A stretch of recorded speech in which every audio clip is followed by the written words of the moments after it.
आज वो काला कांकर पहली बार आए हैं। तो अजय भैया को यहाँ का रास्ता नहीं पता था। तो रास्ते में उन्होंने फल वाले से पूछा कि दादा जाए कहा है काला कांकर, रास्ता यही आए? कहे नौका। फिर आगे साइकिल की दुकान पड़ी, वहां इन्होंने पूछा कि भैया जाए कहा है काला कांकर, रास्ता यही आए? कहे नौका। फिर यहाँ कॉलेज के बाहर आए तो मिल गए शशांक शुक्ला जी। इन्होंने पूछा कि शशांक भाई काला कांकर, तो इन्होंने पूछा कि शशांक भैया काला कांकर यही है? कहें जी हाँ। कहें शशांक जी मुझे एक बात समझ में नहीं आई, अभी मैंने रास्ते में 2-3 लोगों से पूछा, सबने औका कहा, आपने जी हाँ क्यों बोला?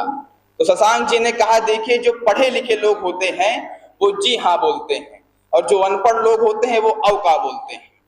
तो अजय जी ने कहा कि मतलब आप पढ़े लिखे हैं?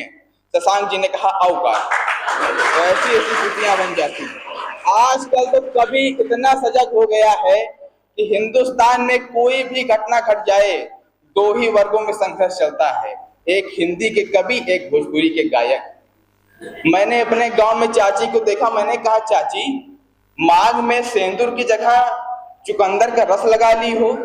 चाची ने कहा करी बेटवा, समूचा सेंदूर या तो हिंदी कवि लेकिन या तो भोजपुरी के गायक। तो ऐसी स्थितियां बन जाती हैं। कुछ कवि तो इतने सजग है, इतना गहरा लिख देते हैं, अब आने वाले जो कवि अजय उपाध्याय के ऊपर इतना गहरा लिखते हैं कि आधे घंटे बाद खुद ही उसे में गिर जाते हैं। फिर श्रोता लेके आता है रस्सी, अरे चाचा इतना गहरा कहे लिख देते हो, ऊपर आओ।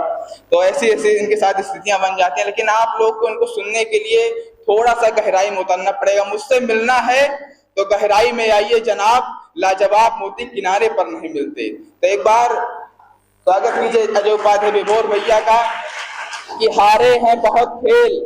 मैं इनको इन्हीं के शेष आवाज देता हूं कि हारे हैं बहुत खेल मगर जोकर नहीं हुए, हम किसी रानाई के पैकर नहीं हुए, और फूंका है कलेजा तो आया है ये हुनर, 2-4 लफ्ज जोड़ के शायर नहीं हुए। एक बार जोरदार तालियों से आवाज दीजिए अजय उपाध्याय जी को।